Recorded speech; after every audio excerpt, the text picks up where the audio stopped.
She opened the door like I was a stranger selling vacuum cleaners. No hug, no smile, no welcome home. Just a cold stare and 5 words that still echo in my dreams. You don't live here anymore. First I thought she was messing with me. Until my brother stepped into view beside her. Barefoot, standing in my home wearing my shirt. His arm resting over her shoulders like he belonged there. I remember blinking. Once. Then he grinned and said, "War changes people." He added, "She doesn't want that around anymore." From inside the house my dog barked. I instinctively moved toward the sound. He closed the door. I heard the lock snap shut. I stood frozen there. My duffel bag still slung across one shoulder, military medals heavy in my pocket, and nowhere to go. That night I slept in the car. 2 months later they received a letter. I heard she collapsed screaming after reading it. I never said a word.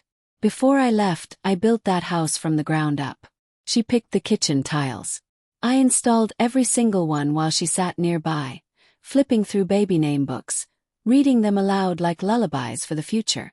We hadn't even started trying yet, just planning. We were married for 5 years. High school sweethearts.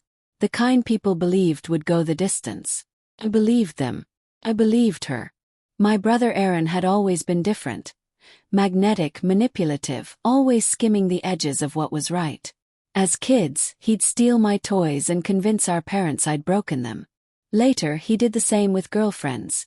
Charming, calculated, always moving in when I wasn't paying attention. But I never thought he'd cross that line. When I deployed, I left proud. Chest out, phone full of her messages. She swore she'd wait. Said she'd keep the light on for me. Around month 9, her calls came less often. Said work was stressful. Said the Wi-Fi barely worked. Said, "Don't worry, babe. I miss you more than you know." Coming home wasn't meant to be a surprise. I told her the date. She never replied. I assumed she was planning something, a celebration maybe. Instead, I pulled into the driveway to find his car parked there.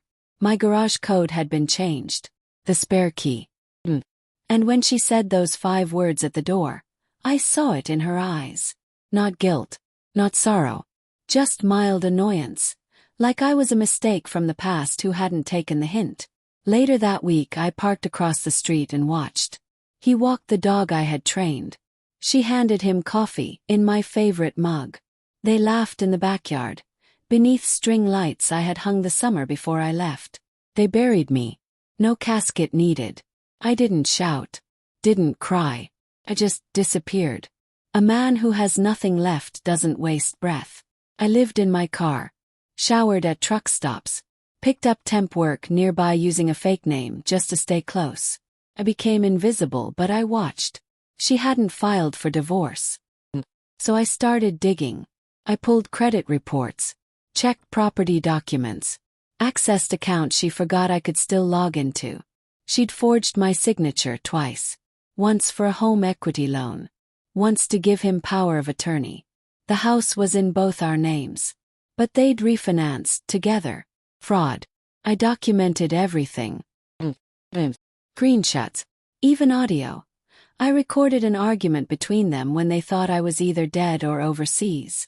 He said, "We just need to make sure he doesn't come back to screw this up." She laughed and replied, "He was always too soft." I sent the evidence to a lawyer I met at a legal aid clinic for veterans. Meanwhile, I kept working under the radar. Cashing checks through prepaid cards.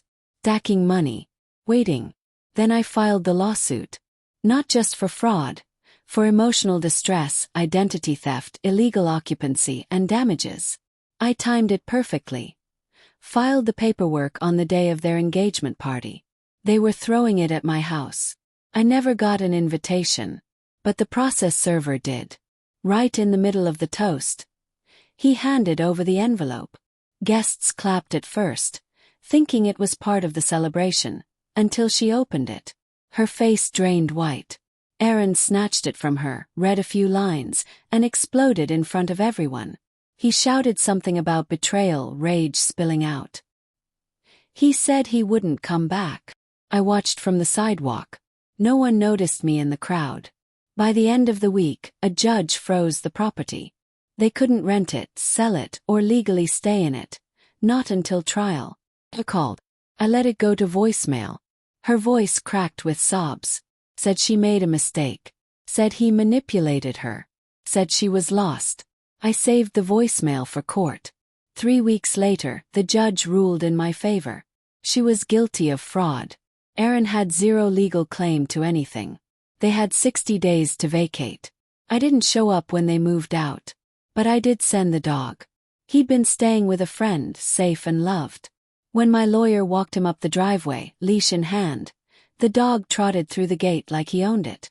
She dropped a box on the porch and screamed, like she saw a ghost. Aaron said nothing. Just looked around, stunned, like the game he'd been playing all his life had finally caught up to him.